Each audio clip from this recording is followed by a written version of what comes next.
Good morning, class. Today, we're going to discuss homomorphism and its properties in group theory. Who can tell me what a homomorphism is? A homomorphism is a function between two groups that preserves the group operation. If phi from G to G phi is a group homomorphism, then for all A, B belongs to G, we have phi A dot B is equals to phi A dot phi of B.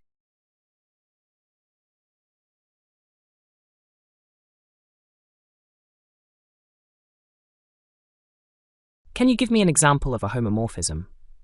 Of course, mapping phi from R star to R star given by absolute value of x is an homomorphism.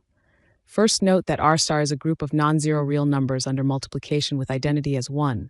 Phi of x1, x2 equals absolute value of x1, x2, which is equal to absolute value of x1 dot absolute value of x2, which is equal to phi x1 dot phi x2.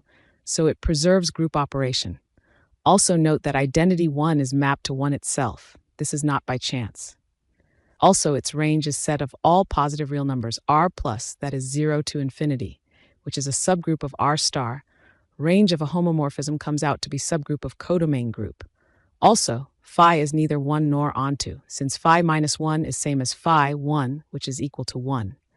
Kernel of this homomorphism is the set containing only two elements 1 and minus 1. So phi is a 2-to-1 map. We will discuss kernel of a homomorphism later on.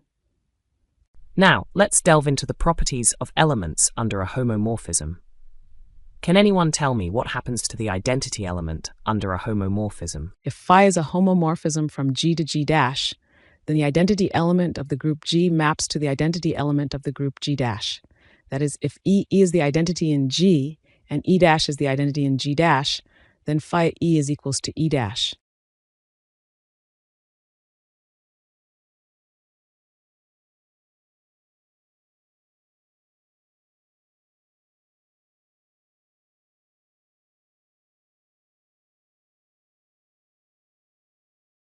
What about the inverse of an element?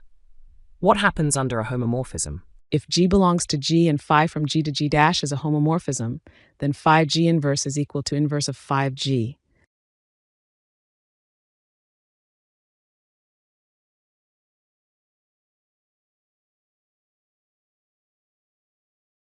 And what about the kernel of a homomorphism? Can someone define it?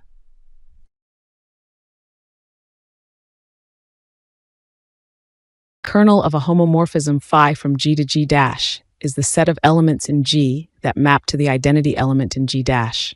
E belongs to kernel. Therefore, kernel is a non-empty subset of G. In fact, kernel is a subgroup of G. Hint, use one-step subgroup test. Let x and y belongs to kernel, and then show that x dot y inverse belongs to kernel. Moreover, the kernel of a homomorphism is a normal subgroup of G. Can you explain what an n-to-1 map is? A function f from x to y is called an n-to-1 map if for every y belongs to image of f there are exactly n distinct x belongs to x, such that fx equal to y. An n-to-1 map ensures that every element in the image has exactly n preimages in the domain. Excellent. Now, let's explore an interesting property. A homomorphism is an n-to-1 map, where n is the number of elements in the kernel. Can anyone explain why this is true? Sure. First, we will prove the following two results.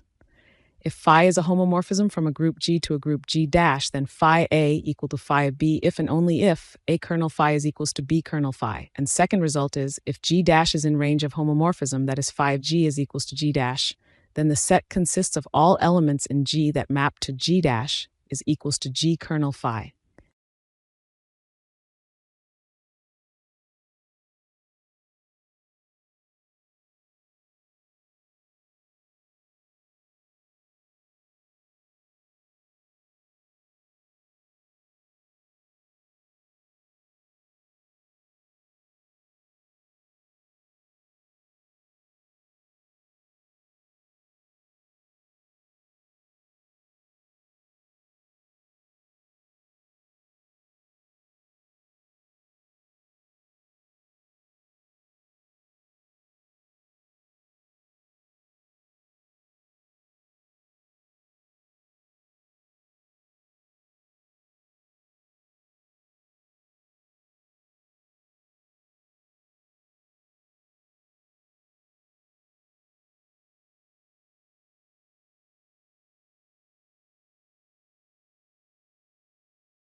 Given that phi of g equal g dash, let x belongs to phi inverse of g dash. This will imply phi x equal to g dash. This will imply phi x equal to phi g.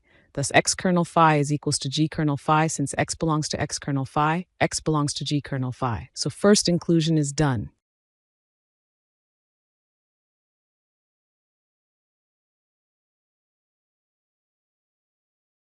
X belongs to g kernel phi. It's obvious that x belongs to x kernel phi. So x belongs to x kernel phi intersection g kernel phi. Also, we know that two left cosets are either identical or disjoint. Therefore, x kernel phi is equals to g kernel phi. This will imply phi x is equals to phi g, so phi x equal to g dash. Thus, x belongs to phi inverse g dash. So g kernel phi is a subset of phi inverse of g dash.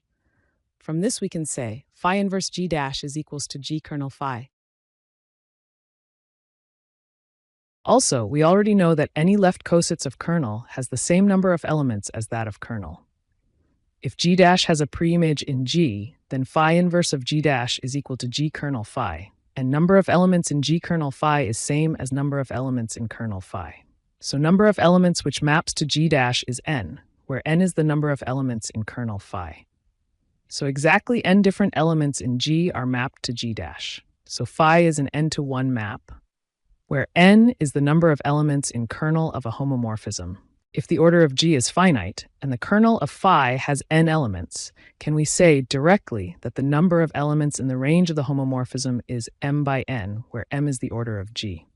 Since phi is an n-to-1 map, where n is the number of elements in kernel, therefore the total number of distinct elements in the image of G is order of G by order of kernel.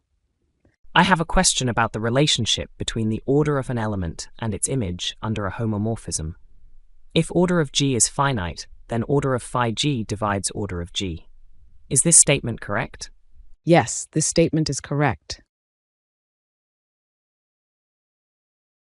Since order of G is finite, so let order of G equals to n. This will imply g raised to the power n equals e. This will imply phi g raised to the power n equals phi e, which implies phi g whole raised to the power n equals to e dash. So order of phi g will divide n.